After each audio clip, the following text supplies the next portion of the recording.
Halo Sobat Lentera, senang sekali Tera News dapat kembali menjumpai Anda hari ini dengan membawakan sederet informasi terhangat dan inspiratif. Dan inilah Tera News selengkapnya. Kita mulai dari Kabupaten Madiun, Jawa Timur. Sejumlah kios pedagang di Pasar Burung Srijaya, Kota Madiun, Jawa Timur terbakar. Sejumlah kendaraan damkar dikerahkan untuk pemadaman api. Penyebab kebakaran masih dalam penyelidikan polisi.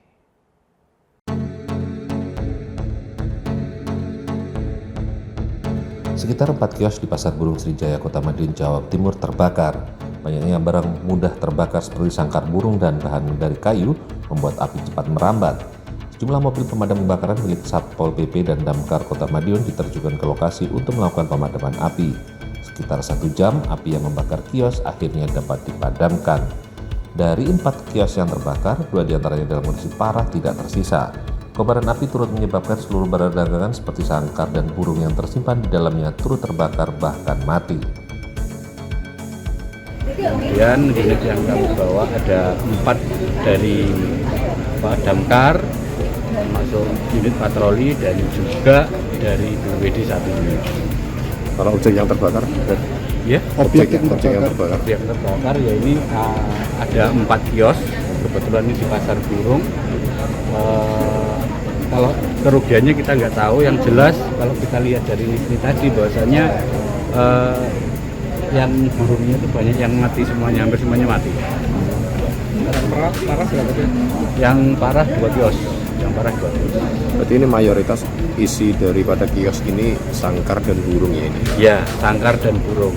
Karena itu tadi cepat merembetnya karena banyak yang terbuat dari kayu sehingga yang kios nomor 3 ini pun susah kita ambil itunya karena sudah lengket dengan lantainya. Tapi ini pemiliknya berbeda ya? Pemiliknya berbeda.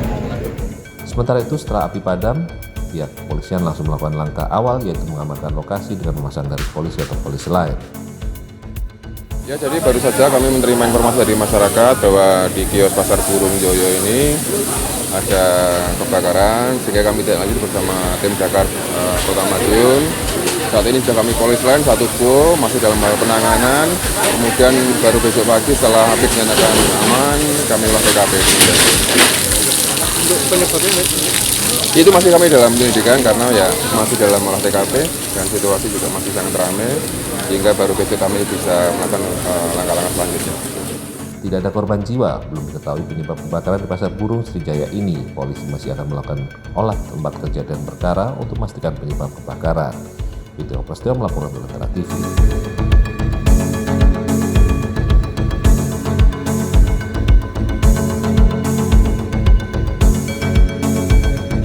Kita beralih ke berita selanjutnya. Para petugas pemadam kebakaran Kabupaten Madiun mengevakuasi puluhan ular kobra dari sarangnya.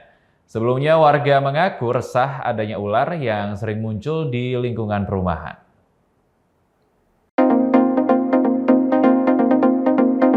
Petugas pemadam kebakaran Kabupaten Madiun, Jawa Timur membongkar lantai beton di perumahan Green Indah, Jalan Jatinangor, Kelurahan Lamas. Petugas pemadam kebakaran melakukan proses pencarian dan penyisiran lokasi setelah ada laporan warga tentang kemunculan ular jenis kobra di lingkungan perumahan. Setelah menyisir, petugas menemukan sebuah lokasi yang ditengarai menjadi sarang ular. Saat dibongkar, puluhan ekor anak ular kobra ditemukan di bawah lantai beton. Sekitar setengah jam, puluhan anak ular kobra dapat dievakuasi. Selain ular, petugas juga menemukan cangkang telur ular. Ular kobra kemudian dititipkan ke relawan jaga satwa. Jadi gini, kita pada pagi tadi ya kurang lebih 07.20 dari call center damkar ini menerima telepon dari Bu Diana, warga perumahan Grand Indah yang berada di Kelurahan Lamas, yang mana beliaunya ini meminta bantuan dari tim damkar untuk mengevakuasi ular. Jadi beliaunya melihat ada ular yang ada di lubang yang di bawahnya ada beton. Nah, akhirnya tim berangkat ke lokasi yang dikirimkan. Setelah sampai di lokasi, tim melakukan pencarian. Setelah kita kurang lebih ya setengah jam kita bongkar yang tempat yang diduga ular itu berada. Setelah semuanya kita bongkar, ternyata kita temukan ada puluhan bayi ular yang dimana ular tersebut jenis ular kobra. Nah, jadi ular ini baru menetas kurang lebih 1 minggu. Jadi memang pada musim hujan ini memang banyak sekali ular-ular ini menetas. Kalau indukannya sendiri ditemukan nggak Mas? Nah, kemarin tadi pagi kita usaha kita bongkar sampai ini masih belum ditemukan ini. Kami juga pesan pada warga perumahan yang ada di situ. Jadi sekiranya kalau melihat lagi ular indukan dari kobra tersebut, segera bisa menelpon dari tim damkar. Itu segera dilaksanakan evakuasi. Menurut warga, kemunculan ular kobra sudah sering terjadi di lingkungan mereka. Warga mengaku resah karena ular tidak hanya berkeliaran di luar, tapi juga beberapa kali sempat masuk rumah. Khusus di perumahan. Iya. Kemunculan ular kobra ini awalnya ceritanya gimana sih? Tadi itu ceritanya, saya kan pas di rumah, Iya. terus habis itu ada Pak Unggul yang punya laundry itu, Iya. bilang ular gitu. Saya keluar itu udah gini tangan ularnya itu. Habis kayak gini saya keluar, ada yang ngasih wipol, disemprot wipol, malah nyembur gitu. Habis nyembur kita panggil damkar. Habis itu alhamdulillah damkarnya segera meluncur, terus langsung ditindaklanjuti. Ternyata ularnya itu tadi sempat menghilang, ternyata di bawah cor-coran itu. Dibongkar tadi ya? Iya, habis dibongkar malah induknya nggak ketemu, sempat masuk lubang juga. Terus ketemu ular kecil anakan itu tadi. Kalau nggak salah sekitar 30 sampai 40 ekor. Pastinya saya nggak tahu, tapi ada yang bilang 30, ada yang bilang 40. Terus tadi ditemukan telur juga ya? Cangkang atau apa? Ular, iya telur. Saya nggak tahu persis telurnya, ternyata bentuknya seperti itu. Mungkin ada yang sudah menetas dan mungkin ada yang belum juga menetas. Terus ada yang sempat kelindes ya tadi itu. Masih Kalau kelihatan warga keras. itu resah itu selama ini? Gimana? Resah nggak? Resah. Selama ini Bu, kalau ada Selama ular. ini warga itu resah, lumayan resah. Sudah menyediakan kayak wipol, kayak alat pemukul sewaktu-waktu ada, karena kemunculannya itu termasuk sering. Dan ini beberapa waktu akhir-akhir ini memang ada warga-warga lain yang sudah ditemui. Tapi saya nggak tahu persis ya ularnya ular kobra atau ular-ular yang lain. Ini sering masuk rumah juga? Sempat beberapa kali. Ini rumahnya Pak Niko itu sudah berkali-kali. Itu. Namun sayangnya, indukan ular kobra belum diketahui keberadaannya dan diduga masih berkeliaran. Warga diimbau waspada dan segera melapor jika menjumpai indukan ular di lingkungannya. Widya Prasetyo melaporkan untuk Lentera TV.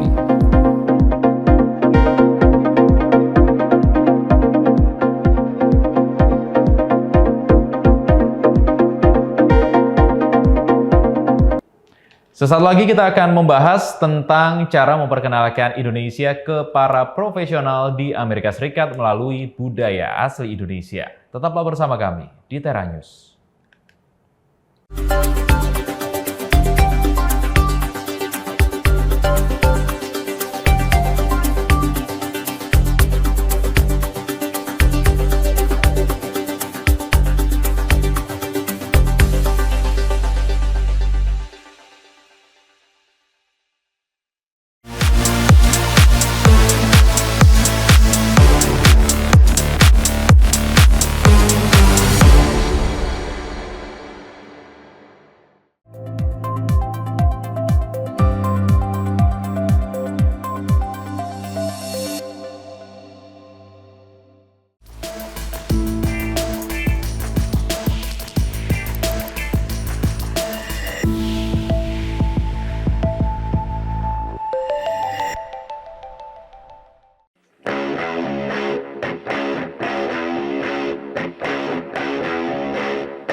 Terima kasih Anda masih bersama kami di Tera News. Melalui tari, musik, gamelan, pagelaran, busana tradisional, dan juga kuliner, warga Amerika Serikat yang tergabung dalam International Club of DC belajar mengenal Indonesia. Beranggotakan para pekerja profesional, mereka hadir di acara Spirit of Indonesia, A Cultural Archipelago di Kedubes Republik Indonesia. Jadi saya menciptakan tarian Batak sama tari Kalimantan. Keberagaman budaya Indonesia menjadi daya tarik yang membawa warga Amerika di Washington DC datang ke gedung Kedutaan Besar Republik Indonesia pertengahan November lalu. Ini kan diplomasi publik ya, Mas. Jadi selain kita ingin menarik perhatian masyarakat Amerika Serikat dengan budaya kita yang indah banget, musik kita yang indah gitu ya, dengan makanan yang enak, juga ada kesempatan networking juga. Selain melalui tarian dan musik, acara bertajuk Spirit of Nusantara, A Cultural Archipelago juga menampilkan fashion show serta menghidangkan makanan khas Indonesia. Digagas oleh International Club of DC, organisasi pekerja profesional dengan 40.000 anggota ini rutin bekerjasama dengan 80 kedutaan besar yang ada di ibu kota Amerika. And our mission is to help the people who live in Washington DC get to know the other countries and the embassies. So by having cultural events and bringing them into the embassies, they can learn more about the culture, tourism and travel. Berkolaborasi dengan KBRI dan Santi Budaya, lembaga swadaya masyarakat yang bergerak di bidang kebudayaan, acara ini menampilkan bintang tamu Rianto, penari lengger lanang asal Banyumas yang kini bermukim di Jepang. Ya, kali ini saya memperkenalkan tari lengger bagi masyarakat karena sekarang generasi untuk lengger lanang kan sudah semakin jarang, dan saya ingin memperkenalkan di Amerika ini supaya mereka ada perhatian untuk lengger lanang yang ada di Banyumas. Acara budaya seperti ini nampaknya berhasil memikat warga Amerika yang hadir, bahkan menumbuhkan niat untuk berkunjung ke Indonesia. Beautiful. I think it's really wonderful. I really hadn't before had much exposure to Indonesian culture. Dari Washington DC, Genira Pratama, Yogi Laksono, dan Nia Iman Santoso, VOA.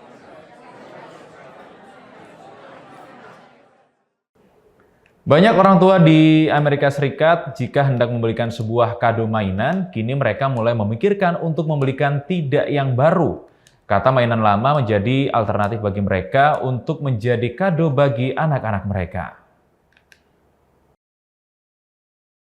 Sebuah museum di Rochester, negara bagian New York, menjadi lokasi National Toy Hall of Fame, tempat yang mencatat mainan paling bersejarah dan diminati.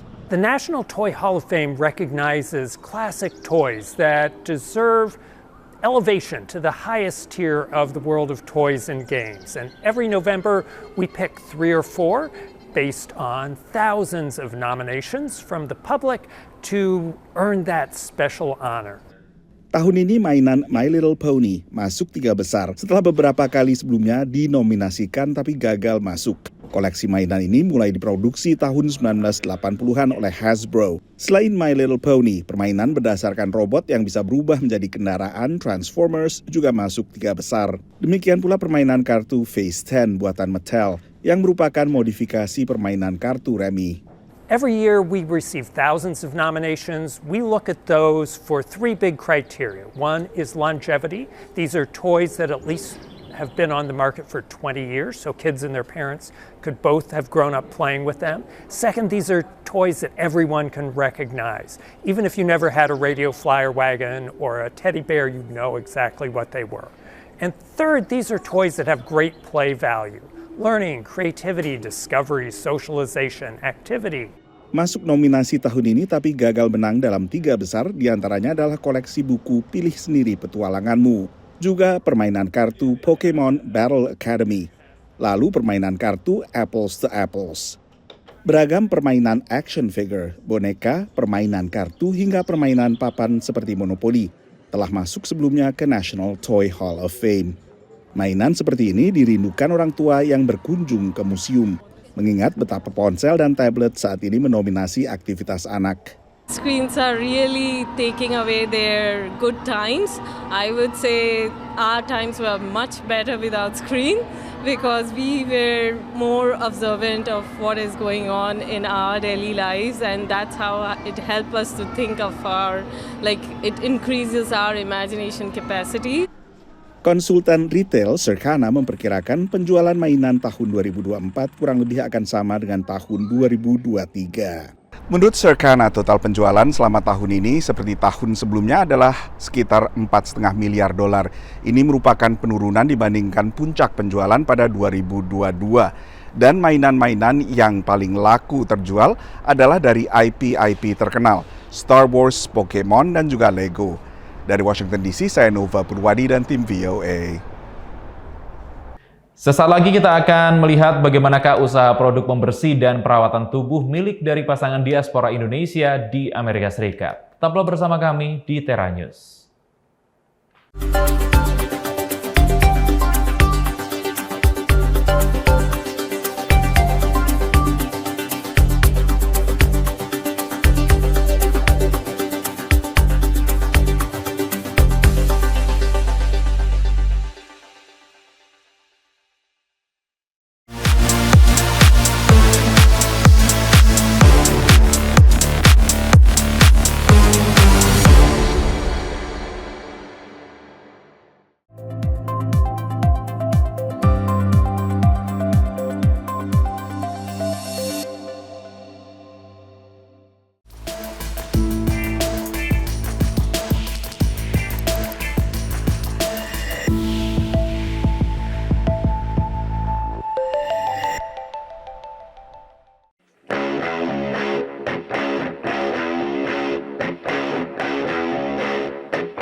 Terima kasih Anda masih menyaksikan Tera News. Melihat peluang bisnis baru saat pandemi, pasangan Santo dan Vera Masih menciptakan produk pembersih dan perawatan tubuh alami yang terinspirasi dari kekayaan alam Indonesia. Saint Mist Soap kini kian diminati warga Amerika yang mencari produk kulit dan juga rambut tanpa atau seminim mungkin dengan berbahan kimia. This is the only soap that I use. Number one, I have sensitive skin, and the oatmeal black soap is amazing. When I use it, my skin doesn't get itchy. I also have 3 children that suffer from sensitive skin, so the products are pure, they're organic, they're natural, and they're made here. Saya punya beberapa customer tiap bulan itu spend $200 cuma beli sabun. Mereka lebih senang produk kayak natural begini daripada yang produk yang botolnya bagus, baunya harum gitu, bermerek. Saya nggak mau kemasannya bagus, nggak, saya biasa aja. Tapi yang saya jual itu sebenarnya benefitnya, khasiatnya. Itulah prinsip Santo Vera Masih dalam meracik sabun dan produk perawatan tubuh untuk brand kreasinya Saint Mist Soap yang semua diproduksi di toko kecil di pinggiran Orlando, Florida ini. Waktu itu lagi COVID, tiba-tiba istri saya nelpon. Saya punya ide, bikin sabun gitu, karena waktu itu kita mau cari yang namanya hand sanitizer itu susah dan semua harganya naik, mahal, langka. Jadi saya do research dulu apa semua kelebihan kekurangannya, regulasinya apa semua. Berbekal pengetahuan dasar membuat sabun semasa sekolah di Indonesia, diaspora asal Manado ini otodidak belajar meracik sabun dari internet. Dengan modal awal $200, sekitar 3 juta rupiah untuk bahan, Santo menguji coba sekian banyak resep hingga berani mencetak produk akhir yang ia jual ke beberapa teman.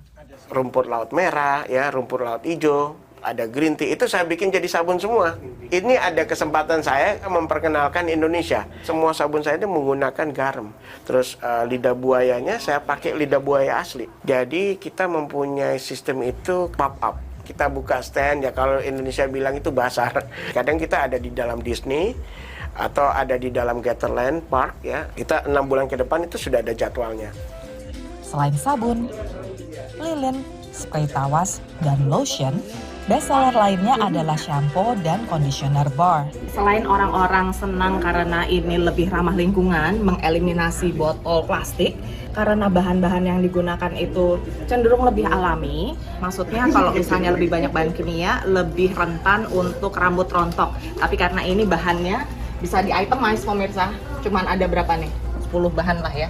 Jadi katanya itu bisa membantu orang-orang yang sensitif dengan bahan kimia. I was dealing with alopecia where I was losing some of my hair, and they recommended to use the rosemary. Not only has helped my scalp, but my hair, the patches, have come back. So now my hair is growing. Produk Saint Mist Soap juga dipasarkan ke seluruh Amerika online, gratis ongkir, tanpa jumlah minimum. Istri Santo, Vera, memanfaatkan keterampilan merajut dan hobinya prakarya, membuat boneka plushie dan miniatur kurcaci dari gabus bekas botol minuman anggur yang terbuang sia-sia di banyak restoran. Dari Altamonte Springs, Florida, Aryatna Budianto, Supriyono, dan Rio Tuasikal, VOA. Kita beralih ke berita selanjutnya. 2 restoran Jepang sushi di Baltimore, kota terbesar di negara bagian Maryland, ternyata dimiliki oleh diaspora Indonesia. Nah, bagaimanakah kiat mereka dalam menjalankan bisnis boga di Amerika Serikat? Berikut kami hadirkan liputannya untuk Anda. Memang lokasinya bagus sih menurut saya. Dan kebetulan ketemulah suami saya, dia punya pengalaman yang pernah kerja di Japanese sushi restaurant. Itulah beberapa alasan mengapa diaspora Indonesia di Baltimore, Maryland menjalankan bisnis restoran Jepang. Linda Tan bersama suaminya Wawan mengambil alih Chio Sushi yang berlokasi di daerah bersejarah Mount Washington dari pemilik sebelumnya. Dengan mengutamakan kualitas serta pelayanan kepada pelanggan, pasangan ini mampu mempertahankan restoran sushi ini selama lebih dari 20 tahun. Primarily the food, and then also the hospitality of Linda and Wawa. Kualitas sushi yang ditawarkan juga menjadi andalan Nanami Cafe yang berlokasi di Fells Point, daerah pelabuhan bersejarah di Baltimore. Ini namanya Amberjack, tapi masih satu keluarga lah. Restoran sushi yang sudah berdiri sejak 2001 diambil alih Nicholas Santoso dan ibunya tahun 2017 yang sebelumnya adalah karyawan di Nanami Cafe. Jadi saya sendiri sebenarnya mulai itu tahun 2007 ya, baru lulus SMA dan saya dipanggil mama ya, kamu mau apa nggak kesini gitu ya. Sebenarnya nggak ada kepikiran mau kerja di restoran bisnis sebenarnya. Sama sekali tak memiliki latar belakang di industri boga, minat Niko untuk bekerja di bisnis ini tumbuh setelah bekerja dan belajar di Nanami Cafe. Mulai di dapur dulu, masak dulu. Jadi pertama kali itu potong ikan aja gitu ya, itu susah sekali gitu loh. Karena pertama kali diajarin itu sebenarnya hanya masak nasi aja, sama potong ketimun, potong avocado. Mereka jadi intinya waktu 5 tahun pertama belajar itu nggak dikasih pegang ikan sama sekali justru. Menurut Niko yang mulai serius belajar sejak 2009, pelajaran mendasar menjadi sushi chef adalah memasak nasi dan memotong sayuran. Selain itu, memilih pemasok ikan mentah berkualitas juga menjadi kunci keberhasilan sebuah restoran sushi. Best seller di sini itu kita punya tuna ya sebenarnya. Bluefin tuna itu kita selalu pakai dari Spain sekarang. Menurut saya itu kualitasnya paling tinggi sekarang. Dengan berbagai kreasi sushi yang dibuat Niko serta resep saus buatan ibunya, yang bikin saus pun Mama in-house di sini. Nanami Cafe mampu mendatangkan sekitar 100 pelanggan per hari di akhir pekan yang membelanjakan antara $30 hingga $100 per orang. Saya sih suka kalau misalkan bikin makanan gitu ya, keluar ke customer, kita lihat customer-nya suka gitu ya, itu sesuatu kayak ada kebanggaan sendiri juga sih. Iya. Dari Baltimore, Maryland, tim VOA.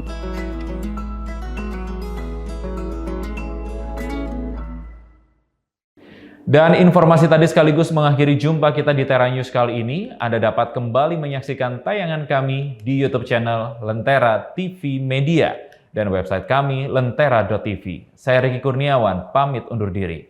Sampai jumpa.